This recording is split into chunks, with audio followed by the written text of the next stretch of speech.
In this book, you'll find details about the ancient culture of India and about our hidden past. Get the book on Amazon or read it for free on Kindle. Hello, my name is Diego Antolini. I'm with the Explained group, and in this series of videos, I'm going to read some excerpts from the book and show you some pictures. The book contains more than 50 images that illustrates history of the Nagas across India and the Bharat subcontinents. So we touch briefly on Pakistan as well as Cambodia and Southeast Asia. But let's get down to the first chapter of the book, the rise of Mohenjo-daro. I speak about the Indus Valley civilization. As we can see from the map here, the Indus Valley civilization is mature phase, which hosted a highly advanced civilization developed in that area, and at its peak was quite a vast area comprising part of the Pakistan and northwestern India. To understand India's history and culture is to delve deeply into the very origin of mankind. All data collected over the past decades by researchers point at the Indus Valley as the dwelling place for a mysterious advanced civilization.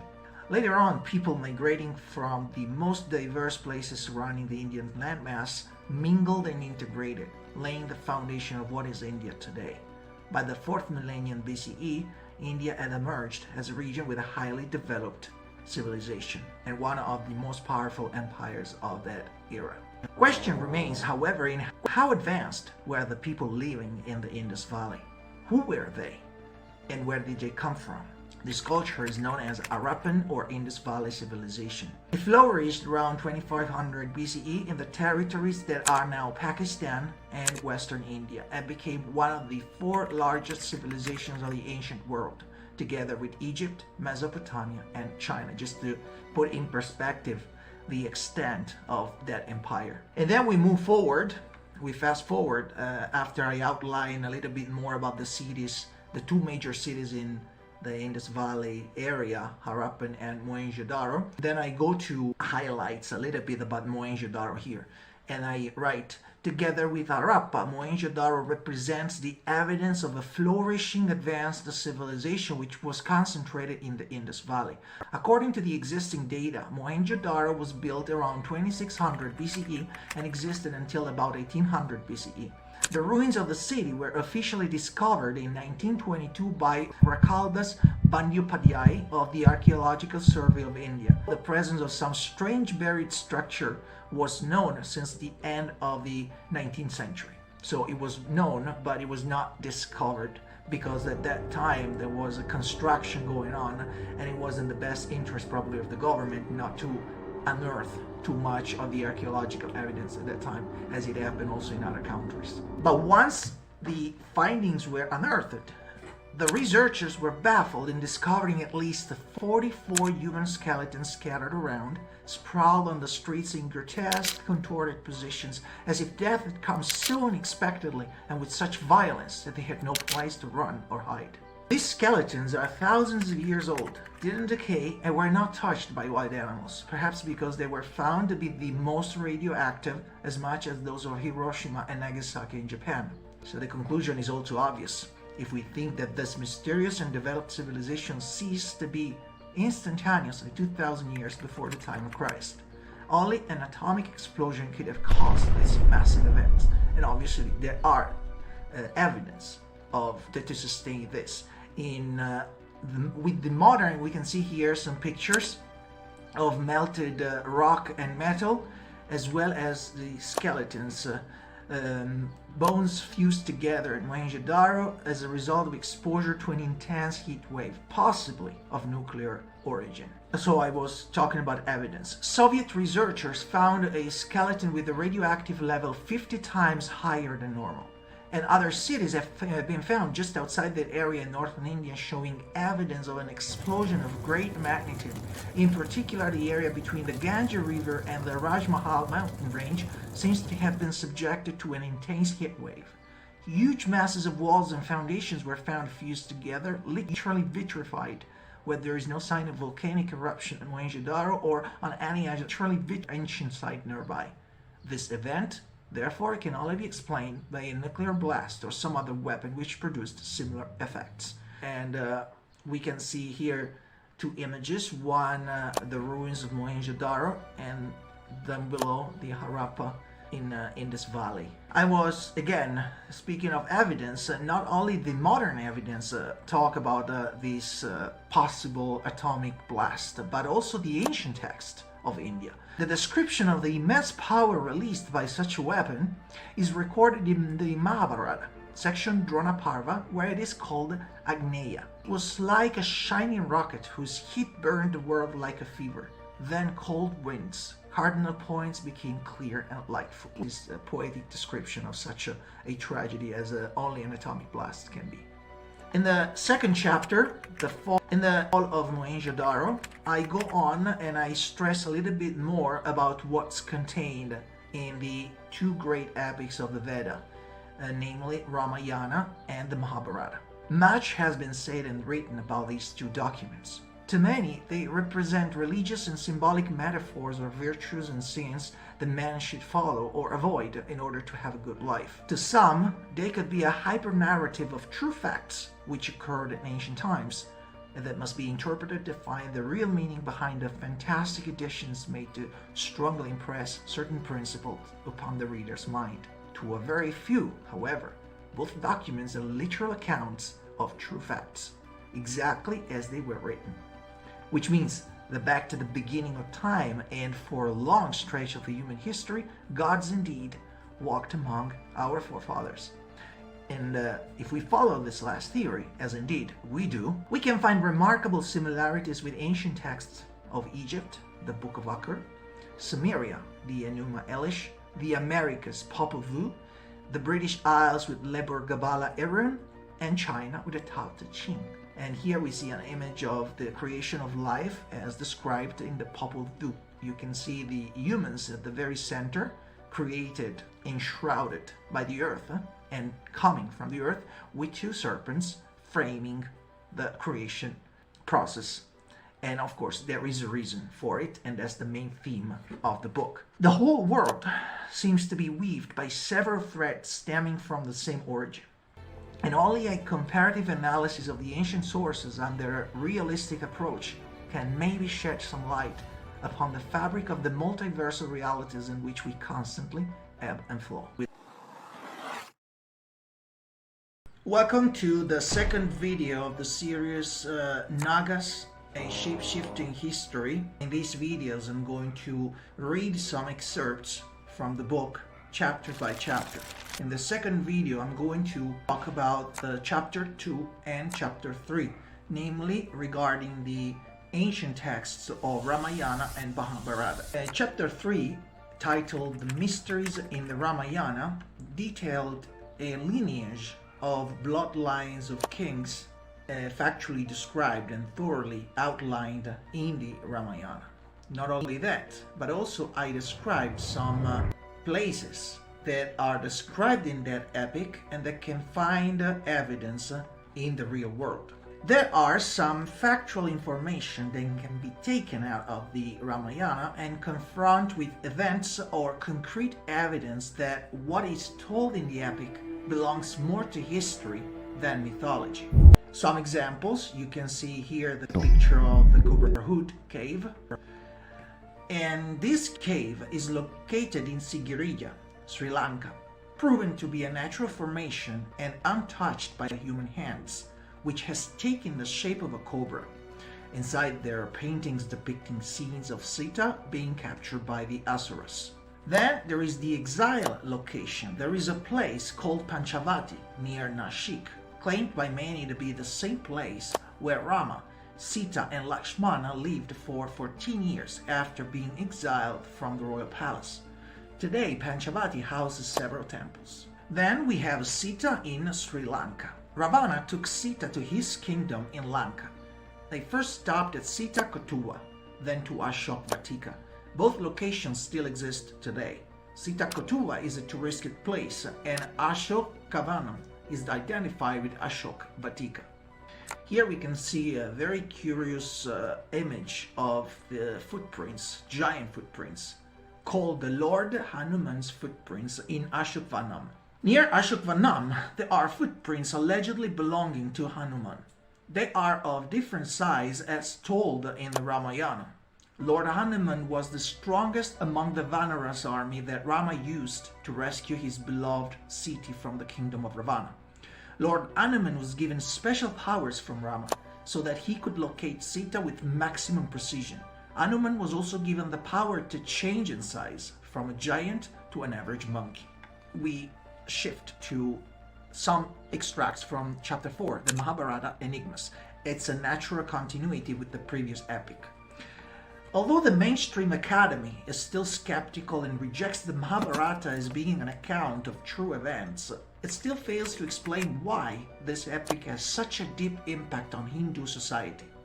In my opinion, a true scientist or researcher should not rely solely on factual evidence compatible with researchers should not in existing time-level events or data, but also accept that history is a dynamic and multi-layered combination of physical evidence, emotional memories, and psychological patterns. The truth which unifies all that is indeed a relative concept, made out of so many elements to render the attempt of drawing a linear chronology nearly impossible, if not outright meaningless. If we think to explain events of 5,000 years ago with the eyes and the mindset of our modern era, it's no surprise that most of them would be dismissed as mythological. If we, on the other hand, set aside the egotistic idea that our science knows everything, perhaps we will look at the past not as a line, but as a widening arm of a spiral. It only appears logical to me that as time has accelerated in the past 200 years, space has narrowed down, either because the duration of the events is significantly shorter, or because our perception has also narrowed, focused as it is to relentless descent toward the center of the spiral. There is strong evidence still existing today that gives the Mahabharata a credible origin. One is the records of Bharat dynasties and real historic lineage. Book of Beginning, or Adi Parva, is the first of the 18 books of the Mahabharata. And in chapter 62, the Bharat dynasty is mentioned and its lineage is recorded in perfect details. Another evidence is the Mahabharata states clearly that it is an Itias, the Sanskrit word for history. The words Purana and Itias were specifically coined in ancient times to categorize ancient versus recent events respectively. Both terms denote historical events which have taken place at different times. If the writer had the intention to compose a poem or a work of fiction, he would have labeled it as a Mahakavya, epic, or Katha, story. We also have a description of the modern world. The Mahabharata was written thousands of years ago, and yet by reading the description of Kali Yuga, one can see how whatever Krishna predicted about future civilizations in modern times, the Kali Yuga, actually happened. These were not prophecies, but are in fact part of Gita. Talk about the lost city of Dwarka, some archaeological evidence, but I want to read here, the important part is the continuity with Ramayana. The Mahabharata epic is a progression from the Ramayana records of the royal dynasties and in a coherent chain of events. The relations between different kings and their bloodlines are a perfect match between the two documents, although they are thousands of years apart. Theory of physics. I mentioned also Oppenheimer quoting the Mahabharata during the first experiment in the nuclear bomb is not by accident. How about the flying vehicles of nuclear war, the Vimana? The Mahabharata describes the event of a nuclear bomb in very powerful detail. Flying a swift and powerful Vimana hurled a single projectile charged with all the power of the universe. An incandescent column of smoke and flame as bright as 10,000 suns rose in all its splendor. It was an unknown weapon, an iron thunderbolt, gigantic messenger of death, which reduced to ashes the entire race of the Vrishnis and the Andakas. The corpses were so burned as to be unrecognizable. The hair and nails fell out, pottery broke without apparent cause, and the birds turned white. After a few hours, all foodstuffs were infected. To escape from this fire, the soldiers threw themselves in streams to wash themselves and their equipment.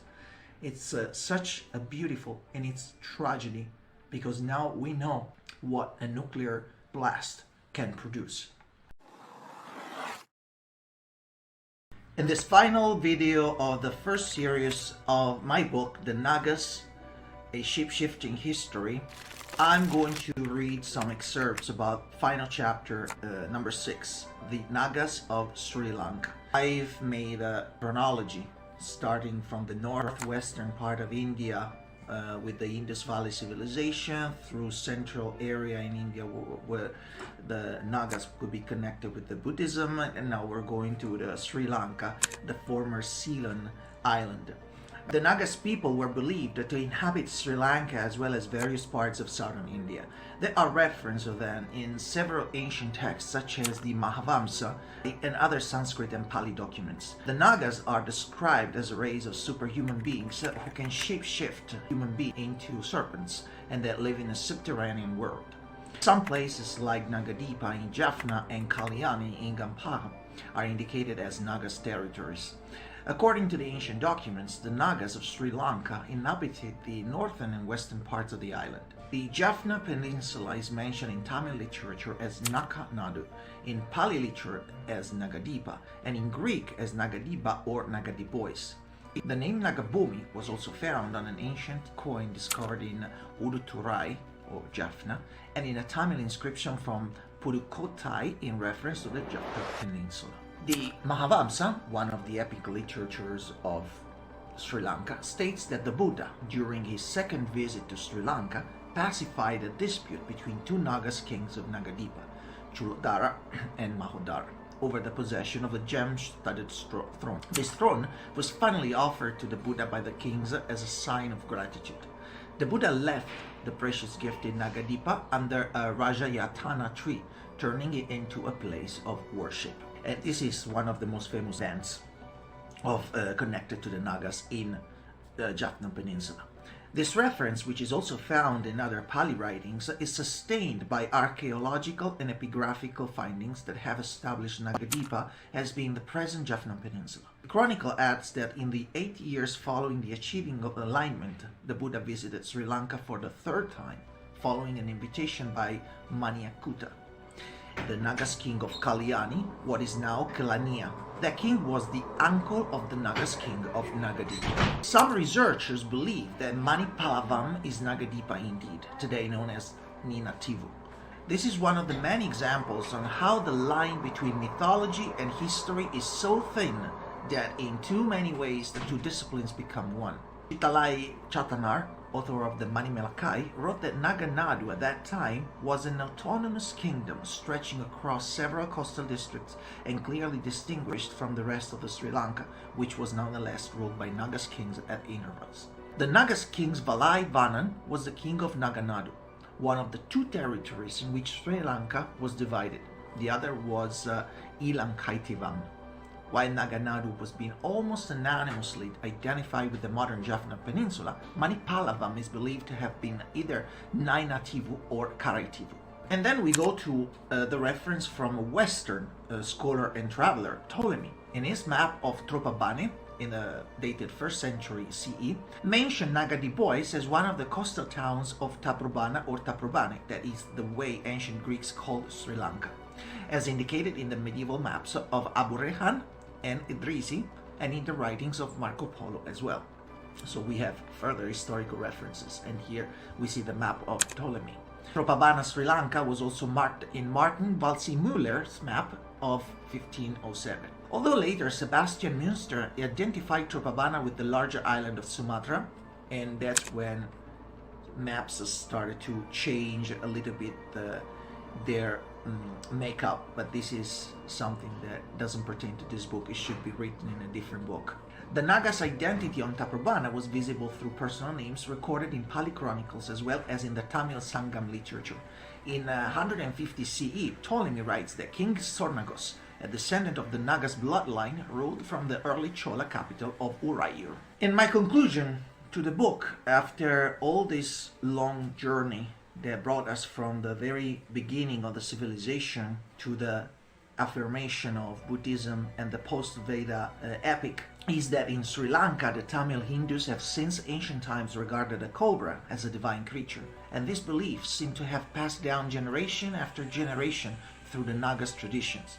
The cobra is found coiling itself around the neck of the supreme Hindu god Shiva, the destroyer in the Trimurti, representing the serpent king Vasuki. Cobras can also be found in images of god Vishnu, the preserver, in the Trimurti. This apparent paradox expresses in fact all the duality of our known universe, from the opposing realms of matter and antimatter down to the quantum particles of quarks and antiquarks. At the genetic level, the entwining double helix of our DNA in its modern representation places the serpentine symbol on both sides of the equation of life. Video's presentation of the book Nagas, a shift-shifting history.